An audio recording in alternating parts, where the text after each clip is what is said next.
Teachers, how do you get your students to confess to things they did behind your back? Well, I thought I had the perfect plan. I was walking through the hallway when I spotted a vape sitting in the trash can. I knew none of the teachers at my school vaped, and there was no way the security cameras were going to help me figure out who it belonged to. So I grabbed the vape and marched straight into my classroom. Slam. I shut the door and looked at my students.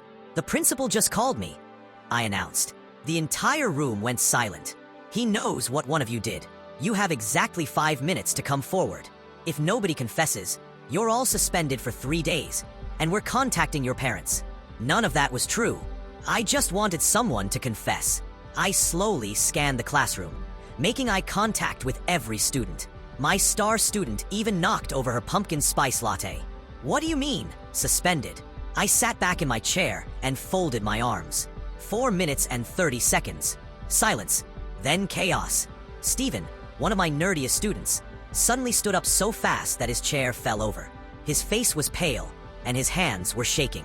"Okay, I'll confess." Everyone stared at him. "I've been stealing clothes from the lost and found box in the staff room whenever nobody's looking. I resell them on eBay and use the money to buy Pokemon cards." He nodded proudly. "Totally worth it." The entire class stared at him in disbelief. Another student, Isla, looked horrified. "You've been stealing from lost and found?" Steven snapped back. "Shut up, Isla. Your family should be in prison." The room went silent again. Then Steven added, "You're not even supposed to be enrolled here. You're supposed to be at the school in the other district. But you don't want to go there because it's more dangerous." Isla immediately sat down. I tried to stay calm. 3 minutes left. Then Priya, the quiet student who had been using a wheelchair for months, suddenly burst into tears. She stood up. For the first time ever. "I can't do this anymore." Everyone gasped. Priya wiped her eyes. "I'm not disabled. I don't even have autism. I've been faking it since September because I didn't want to participate in PE." Everyone was speechless. "You've been in a wheelchair for 4 months," someone shouted. Priya shrugged.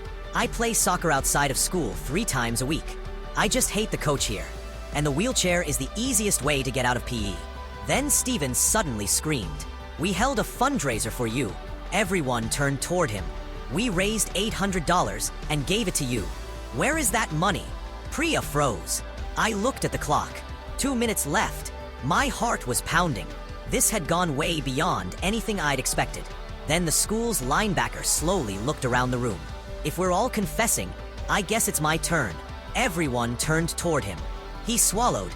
"Remember Mr. Holloway? He got fired last year after they found weed in his locker."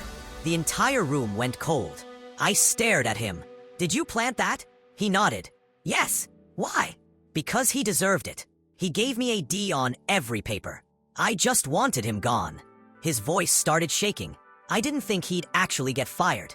I thought they'd talk to him about addiction and send him to rehab or something. Steven jumped out of his seat. "You ended a man's career." The linebacker yelled back.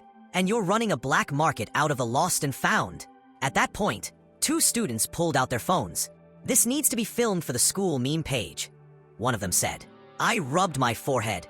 So far, I had confessions involving stealing, lying, and even framing a teacher. But none of it was what I was looking for. Anyone else have something to admit? Josh slowly raised his hand. "I've been living in the ceiling." I stared at him. "The what?" "The ceiling." I nearly fell out of my chair. "My parents think I'm at boarding school. I just come here." I looked at the clock. "Time's up." I was dizzy. Nobody had confessed to the one thing I actually wanted to know about. Mia started crying. What else could there possibly be? I sighed and pulled the mysterious vape out of my pocket. "Someone left this in the hallway trash can. Which one of you was it?" Dead silence. Nobody moved. Then Priya slowly raised her hand. "Sir, I don't think that's a vape." I frowned. I thought she was just trying to distract me. But then I looked at it more closely. My jaw dropped. It wasn't a vape. It was an inhaler. I stared at it for a few seconds. Then I started laughing. "Oops, my bad, guys." Everyone groaned. But I looked around the room. "You're still suspended." The entire class erupted. And honestly, after everything I just heard, I wasn't even sure who was more relieved, me or the students who had just accidentally confessed to a dozen other crimes.